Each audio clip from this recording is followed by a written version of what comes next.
One of the worm-like demonic beasts lunged towards Lu Renjia, but he effortlessly caught it with one hand and ripped it apart, his expression remaining grim. After casually dropping the beast's body on the ground, the doctor and the spiky-haired patient were intimidated. The doctor hurriedly scolded the patient for not attacking Lu Renjia and ordered him to do so while the patient complied, removing his shirt. As spiky bones sprouted from his forehead, neck, shoulders, down to his back and arms, the patient proudly presented his complete form and declared it to be a perfect combination of attack and defense. However, a huge hand suddenly burst out from the ground and grabbed him, causing him to cough up blood. Dumbfounded by this scenario, Lu Renjia questioned them if they had raised the beast themselves. However, his shock turned to speechlessness as the beast munched off the head of the spiky-haired patient. He advised them to choose a well-tempered pet next time. The doctor was relieved to realize that Lu Renjia was extraordinary and had made the decision to release the beast earlier when 2 other patients arrived at the laboratory. As the beast lunged towards Lu Renjia with its mouth wide open and tongue hanging out, the doctor was thinking out loud on how they would lock the beast up after it killed Lu Renjia. With swift movements, Lu Renjia dodged the beast's attack, used its arm as support to gain momentum, and kicked its head out of its body, swiftly killing the beast. The doctor and the 2 other patients were astonished as the lifeless head of the beast landed in front of them, their faces showing their awareness of how deep in trouble they were. After landing on the ground and seeing the unconscious Miss Yurong, Lu Renjia glared at them and reminded them of the consequences of touching an escort's parcel. His eyes and hair were not blazing red. The doctor was sweating and questioning Lu Renjia for calling her his parcel when she was clearly a gift from his master. Terrified, the doctor quickly pushed his patients towards Lu Renjia and ordered them to stop him, but they were reluctant and tried to protest. The doctor used his ability to make the 2 of them follow his orders. As the 2 patients attacked him, Lu Renjia quickly realized that the doctor was a conceptual type ability user. He finished the fight with a punch to each patient. The doctor hurriedly left the laboratory, calling his patients a bunch of trash. Picking up his coat and covering Miss Yurong's body with it, Lu Renjia checked on her and was relieved to find that she was fine and still breathing. Glaring at the doctor, who dared to harm his employer, he warned him not to think of running away. However, the doctor, who had his back turned towards Lu Renjia, laughed as he held a syringe, saying that his experiment had already been completed. The doctor impaled himself with the syringe he was holding and told Lu Renjia that he would now be the material. The doctor stood in front of Lu Renjia, holding a syringe to his neck. Laughing menacingly, blood and a smoke-like substance oozed out of the wound. Suddenly, Lu Renjia seemed to perceive something, and an explosion occurred. The laboratory was now in flames. Luckily, Lu Renjia was quick-witted and managed to snatch Miss Yurong from the operation table. He protected her from the explosion and was now carrying her in his arms. When Lu Renjia looked at the doctor again, he was surprised by the doctor's current state. The doctor's whole body was ablaze as he claimed he could duplicate Miss Yurong's ability. He explained that the chance of awakening the same ability by chance was no less than a miracle. Therefore, he proposed duplicating abilities by transplanting awakened genes, but the organization rejected his genius idea. The doctor was furious because everyone looked down on him, claiming it was impossible since someone had done similar experiments before. Only the master trusts him, and he was ecstatic that he had finally succeeded. From now on, no one would dare look down on him. Lu Renjia looked disgusted by the doctor's shallow purpose. However, as he asked about the organization's true purpose, his expression changed to one of curiosity. He wondered why Miss Yurong was not burning, and the doctor told him that she had been injected with the secret formula of their organization, a body temperature inhibitor. Lu Renjia thought it sounded like a good thing and carefully placed Miss Yurong's unconscious body on the ground. The flame burned intensely as the doctor became enraged by Lu Renjia's words. He was surprised when he noticed his garment burning and mockingly asked how a person like him could understand their nobility. Lu Renjia nonchalantly told the doctor that he might like to join their organization after listening to what their purpose was. Therefore, the doctor should just say it. However, the doctor yet again mocked him and told him that he was only worthy of being an experimental subject, and that would be his contribution to the organization. The doctor was startled when a part of the demonic beast that Lu Renjia had ripped out earlier was sucked into his body. He did not know what was going on. It wasn't until he saw his body start to melt and absorb all the carcass around him that he realized something was wrong. Hysterically, he questioned how his theory and the master's information could be wrong. With his arms crossed and a bored face, Lu Renjia told the doctor that he must now understand why other people told him it was not doable. Despite his new hideous form, the doctor was still in denial that his idea was not doable. He believed that what he was experiencing was just a small accident and that he could modify the formula or the material. Lu Renjia cut him off and told him honestly that his current state looked very familiar. The doctor was distressed, still refusing to believe the idea, and told Lu Renjia that he was talking nonsense. However, the words came directly from himself, admitting that he was the experimental subject. As the doctor was tormented by the thought and kept asking himself how that could be, Lu Renjia tried to comfort him with open arms. He told him that he might have a way to cure him, as long as he changed his mind, and told him the water bear's purpose. The doctor's expression quickly changed into a sinister one while saying that he indeed changed his mind and decided not to let Lu Renjia become his experimental material. He then launched a sneak attack towards Lu Renjia and told him to go to hell. A blazing pillar of fire emerged. The doctor laughed menacingly and said he would burn Lu Renjia until there was nothing left, not even ashes. With his eyeballs now on fire, he told Lu Renjia that he was not worthy of being an experimental material for thinking of provoking the relationship between him and that master. Lu Renjia's eyes gleamed from within the blazing pillar, and he called the doctor a bastard, which startled him. Sharp golden claws that looked like a dragon emerged from the pillar. As Lu Renjia told the doctor that he was completely out of his mind, the claws landed on the doctor's body, and he was blown away by the impact. The doctor coughed up blood as he fell into the room where Lu Renjia was trapped earlier. He lay down on the pool of water, surrounded by huge skulls. His expression turned to horror as he gazed upon Lu Renjia's appearance. His hair was blazing like red feathers, and his armor looked like the setting sun. The doctor recognized his appearance from their files before. Crimson Shura was one of the 9 platinum-level awakeners from the Dragon City's Tinder base. Lu Renjia dissolved the helmet part of his armor to speak with the doctor. He told him that if he had so much free time to read those messed-up documents, then he should consider consulting a psychologist.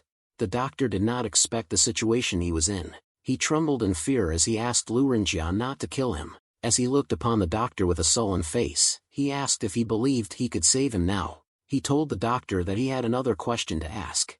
The doctor interrupted Lu Renjia mid-sentence. He could not believe he was being given another chance and told him to ask away. As Lu Renjia recalled the story of an escort mission by the Dragon Gate escort agency that went missing along with the escorts, his eyes glowered. He asked the doctor if he knew about the incident. With sweat dripping down his face, the doctor nervously told Lu Renjia that a minor character like him wouldn't be able to access such confidential information. Lu Renjia's face was now calm as he pushed for more information by asking the doctor if the incident had anything to do with their organization. The doctor told him that he had read relevant reports about it in the documents given by the organization, and they were kept in the warehouse beside them, but he hadn't had the time to read through most of them. While Lu Renjia's attention was on the warehouse, a huge hand loomed over him and was about to hit him. Behind him was the doctor, who merged with more carcass, yelling that this was his chance.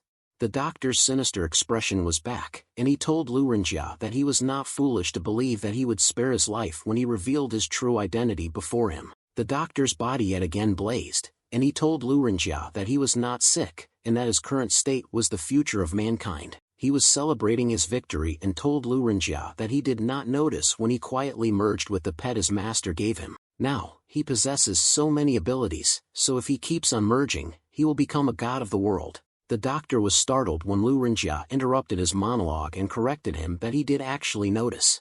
Lu Renjia told the doctor that he just did not care, as he proceeded to dismember the doctor's mutilated body. Lu Renjia mockingly laughed at the word God as he landed on the pool of water. As his armor dissipated, he crossed his arms and informed the lifeless doctor that this was precisely why he had advised him to consult a psychologist.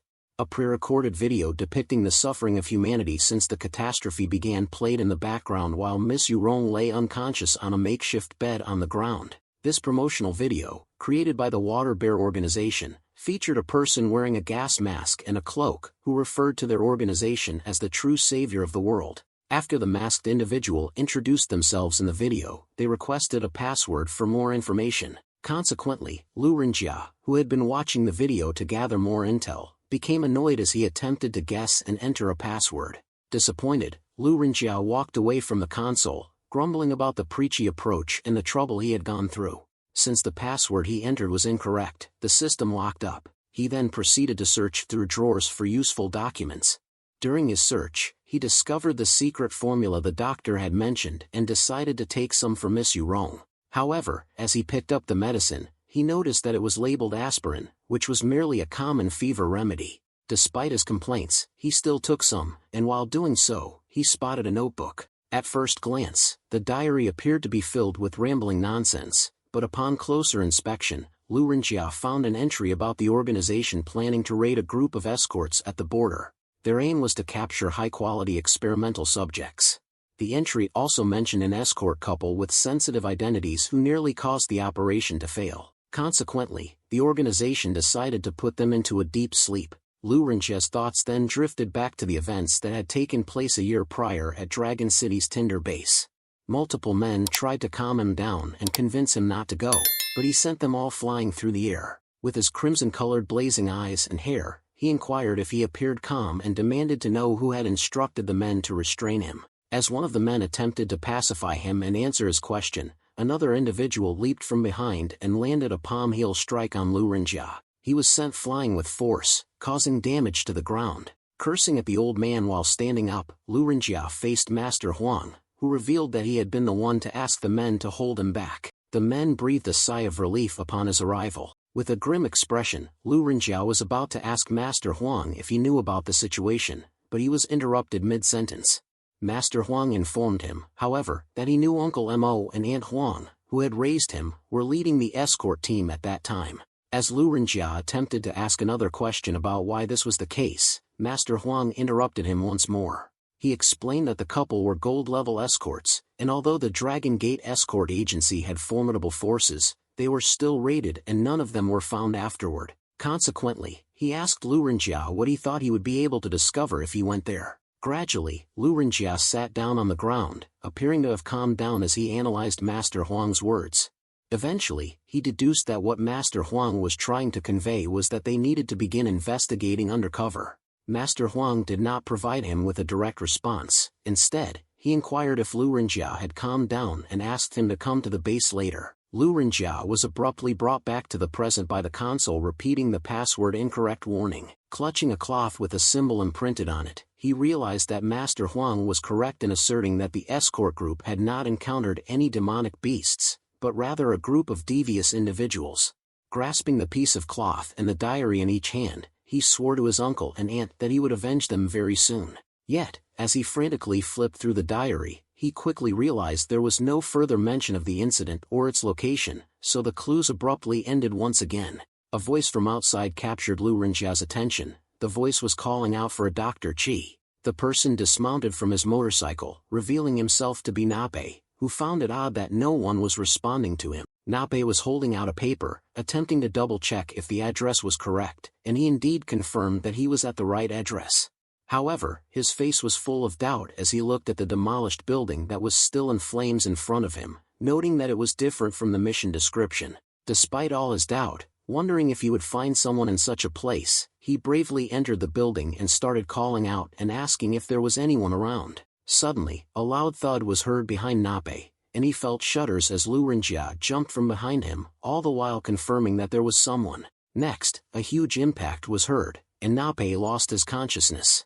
The moment he opened his eyes, he found himself tied up and hanging upside down from the ceiling. Hysterically, he asked for help, negotiating with Lu Renjia to spare him, but Lu Renjia told him to stop being noisy and asked why it was him again. Nape felt relieved when he realized that it was Lu Renjia who tied him up. He then greeted him, hoping he had been well, and guaranteed that he never mentioned Lu Renjia to anyone, all the while swaying from side to side. After offering all the pleasantries, he boldly asked Lu Renjia if he could put him down. However, Lu Renjia just told him that he would reconsider the request after he had finished asking, and proceeded to inquire why he had come to the place. Confidently, Nape answered that it was for a well-paid escort mission he received in the black market. Nevertheless, Lu Renjia told him to cut the crap, all the while rummaging through his bag and asking him if the parcel was inside. Lu Renjia managed to pull out a men's magazine from Nape's backpack, and his face was full of judgment, while Nape frantically explained that it was not the parcel but rather his strategic materials. As Lu Renjia started going through the pages of the magazine, he coyly said that the thing was very suspicious, so he would be confiscating it for further investigation. In response, Nape tried to protest, saying that he spent a lot on buying the magazine. However, when Lu Renjia started staring daggers at him, he panicked and blurted in agreement that it was very suspicious indeed. Consequently, Lu Renjia, his master, must thoroughly investigate the magazines, and he would also give him the address of the seller. Lu Renjia seemed pleased with the agreement. Subsequently, he pulled another item from Nape's bag, which appeared to be a handheld radio with a single red button at the center. Lu Renjia looked at Nape, full of judgment, and asked him if he had come all the way there just to deliver an item with only one button. Nape retorted that it was a mission he received in the black market, and the offer was very generous. With an expression full of curiosity and mischief, Lu Renjia asked Nape if he had clicked the button before, to which Nape strongly replied that he was a professional escort and was also worried that it would explode with just a simple click. Before Nape could even finish his sentence, Lu Renjia had already clicked the button. Consequently, he just cast aside the words he had just said. All the while, Lu Renjia was continuously clicking on the button and wondering why nothing was happening. Suddenly, a static sound came from the handheld radio, and the voice on the other side asked if the experiment was completed. As the voice inquired whether the experiment was a success, Lu Renjia coaxed Nape to answer the question. While still hanging upside down, Nape confidently replied that the experiment was a success. There was no response from the other side for a while, and then, all of a sudden, the voice said that they would remember Nape's voice and proceeded to hang up immediately. Infuriated, Lu Renjia called the voice a coward for not daring to speak another word. He even dared the voice to call back and give him their address. Meanwhile, Nape was worrying if he had said something wrong and why the person on the other line wanted to remember his voice. Nape urged Lu Renjia to stop hitting the device and noticed that it was burning. The handheld radio suddenly lit up and exploded. The entire building was covered in smoke, and rubble was flying in all directions. The transformed Lu Renjia emerged from the smoke, carrying Nape on his right arm and Miss Yurong on his left. As they were making their way out, Lu Renjia pointed out how ruthless the person was for detonating the hospital without uttering a single word. At the same time, Nape couldn't believe that he had been carrying such a vicious item the whole time. Lu Renjia asked Nape if he had seen the person's face when he accepted the mission, but Nape told him that, in general, you don't get to see what dealers look like in the black market. He added that the person who assigned him the mission was wearing a mask that made sounds.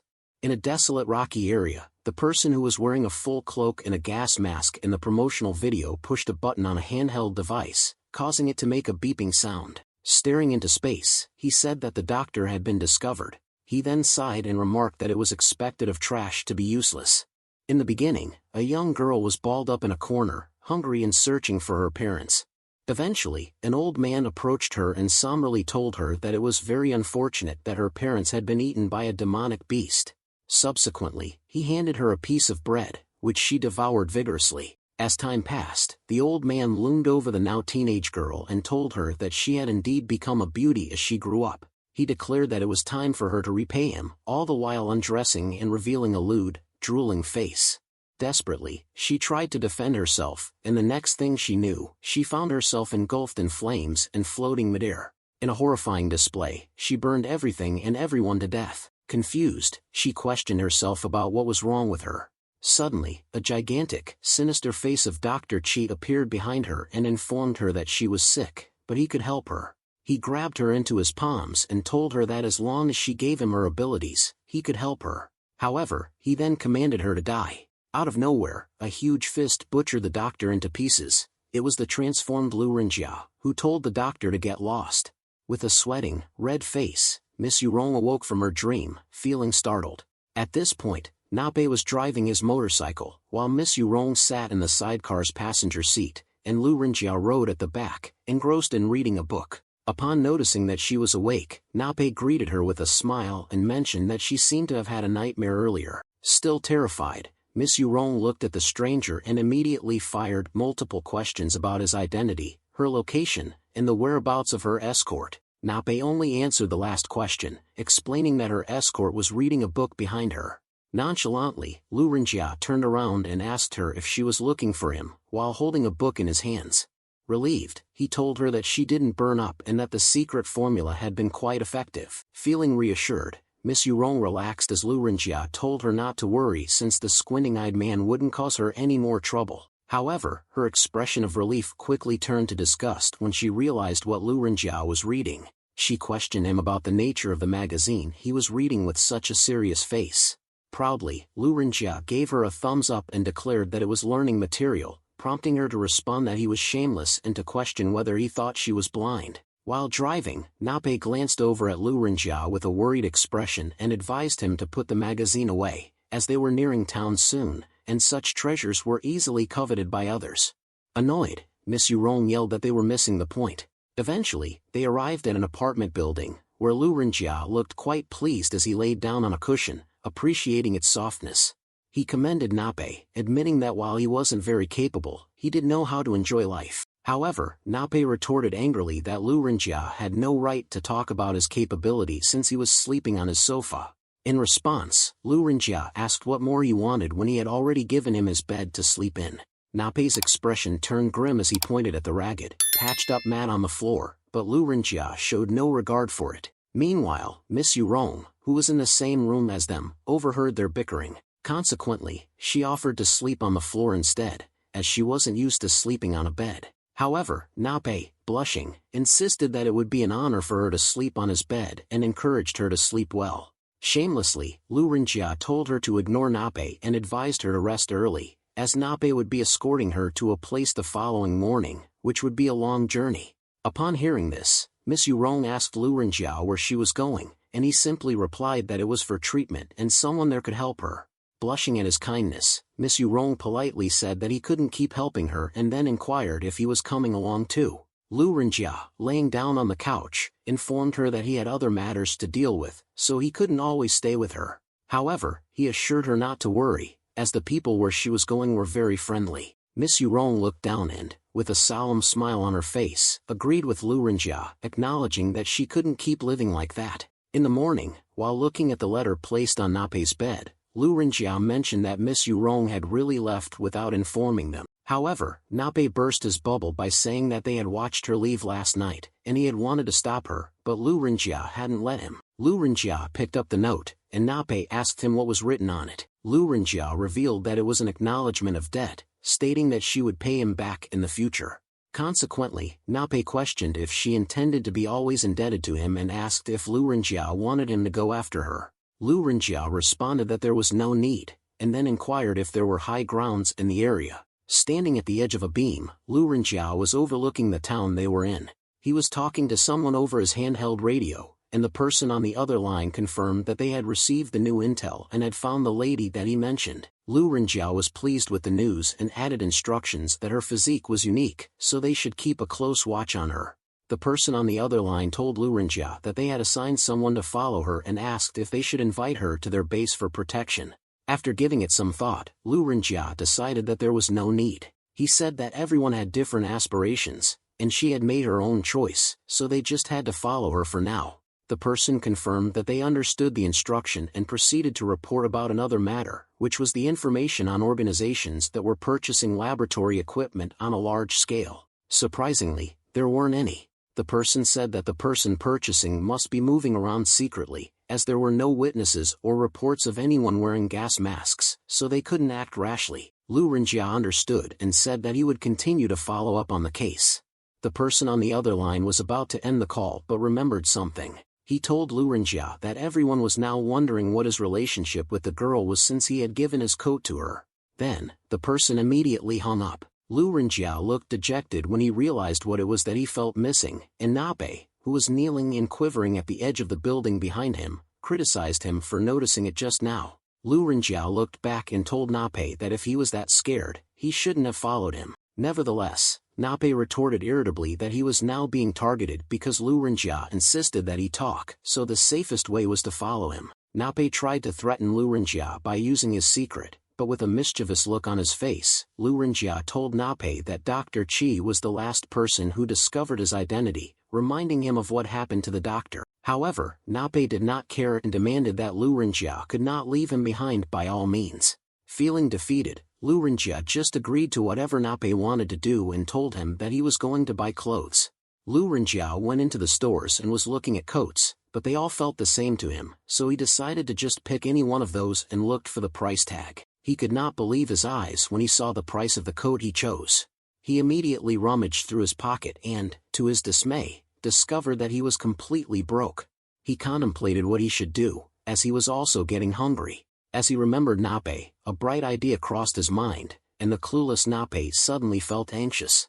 With a new coat and a steamed bun in hand, Lu Renjiao was now content. Meanwhile, Nape was complaining about why he had to pay for everything. However, Lu Renjia shamelessly retorted that it was Nape's fault for following him, and emergencies happened. Nape questioned Lu Renjia about why an escort like him was so poor, but instead of answering, Lu Renjia told him to stop nagging, as he would pay him back when he got money from his next escort mission. Still, Nape told him to just forget it. Nape couldn't let go of the idea that Lu Renjia's strength was beyond the level of a white-silver escort, and he found it strange.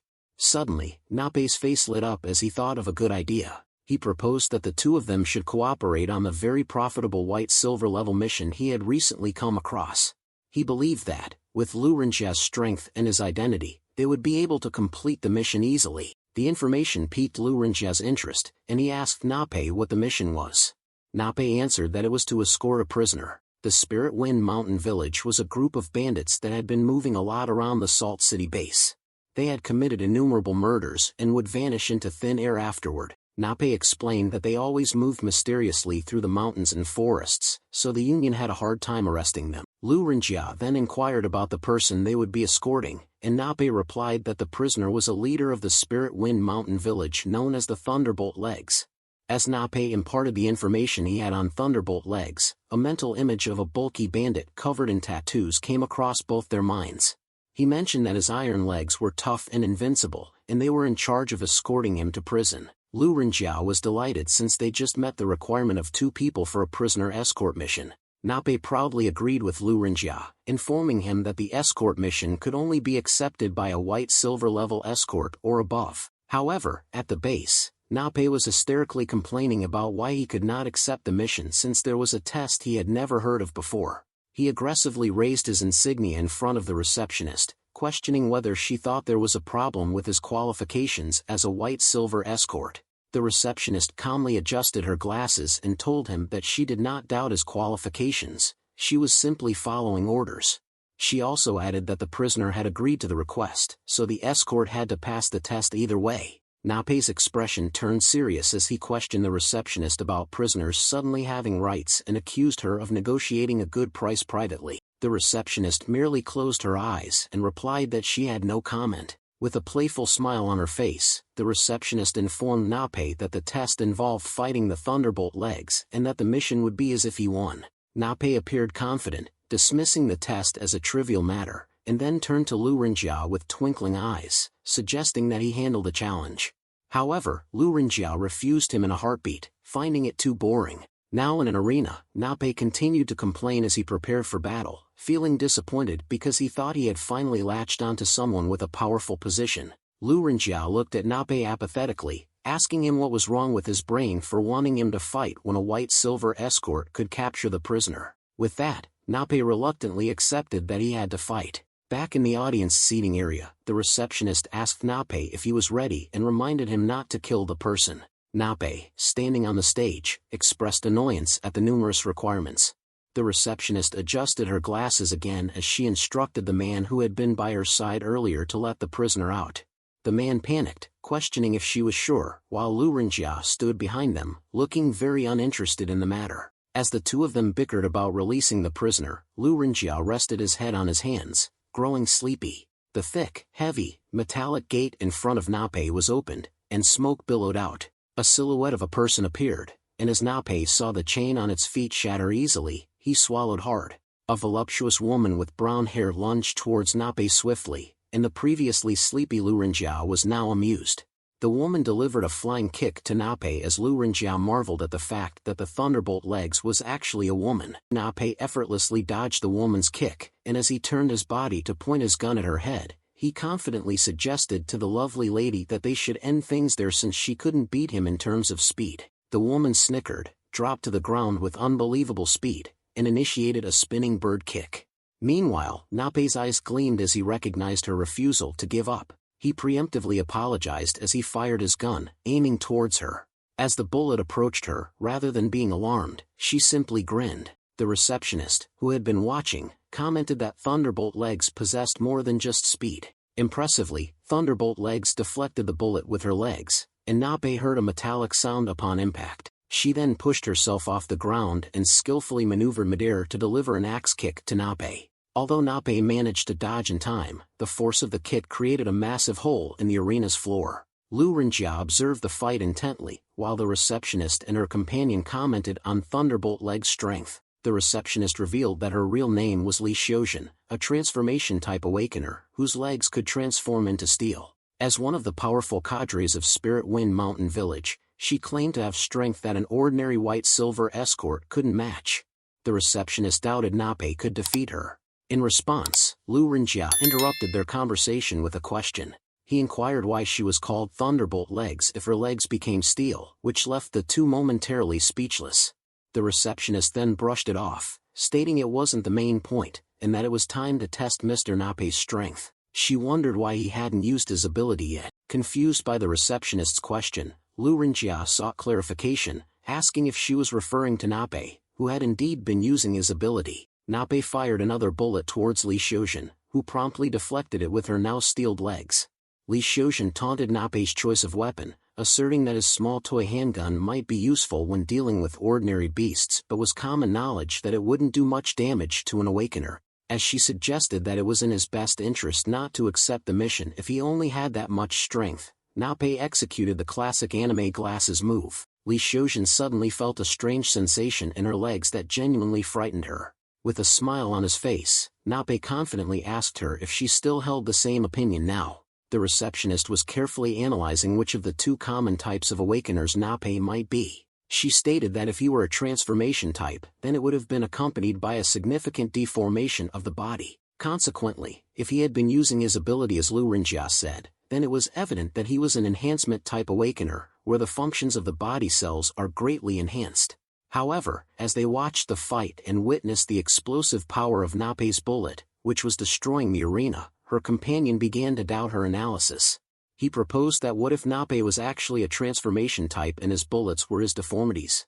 While listening to their conversation, Lu Renjia just thought to himself that Nape's ability was completely unrelated to the gun and bullets.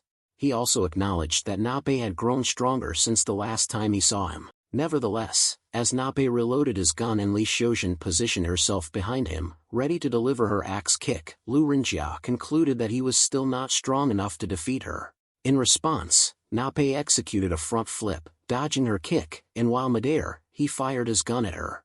Li Xiuzhen scoffed at Nape's aim, as the bullet missed her and landed on the ground beside her. To her surprise, the area beside her exploded, sending huge rubble flying in her direction. Astonished, she hurriedly dodged the debris. Grasping her stomach, she felt relieved that she had not been injured there. Now furious, she told Nape that he should not think of leaving the place intact. While Nape was confused as to why she had suddenly become so angry with him, Li Xiuzhen picked up Nape's bullet from the floor and mentioned that she felt a strange vibration when she was hit on the leg, but the bullets appeared ordinary. She threw the bullet she had just picked up, realizing that Nape's ability was bullet vibration. Dismissive, she called it ridiculous and said that his ability was meaningless as long as he could not shoot someone. Nape appeared worried, yet he maintained an air of confidence, praising her for figuring out so much from just one bullet. As Nape turned to look over at the three audience members, the receptionist and her companion were trying to decipher what Nape was attempting to convey. Meanwhile, in the arena, Nape was sweating profusely as he tried to wave and send a signal to Lu Renjia, asking for help and indicating that it was his turn. Simultaneously, Lu Renjia wore a playful smile on his face, feigning innocence about what Nape was trying to communicate and suggested that maybe it was his victory declaration. With worry written all over his face, Nape looked up as Li Xiuzhen got behind him, mocking him for having the time to talk to his companion. Feeling desperate, Nape acknowledged Li Xiuzhen's strength and declared that he would have to go all out. He twirled and fired bullets hysterically, naming this move the Bullet Storm. As Li Xiuzhen dodged the bullets flying all over the place, some even reached the audience stand where Lu Renjia was laughing hysterically. The receptionist, on the other hand, was annoyed by Nape's move, stating that he was out of his mind, while her companion protected her from the bullets. Suddenly, a voice called out to Nape, telling him that it was enough. The unexpected interruption caught the attention of Nape and everyone else, including Lu Renjia, who wondered who the person was. A large individual stood at a distance, and with a booming voice, he told Nape to get out, creating a massive shockwave. As Nape and Li Xiuzhen defended themselves from the shockwave and the debris flying toward them, Nape recognized the person.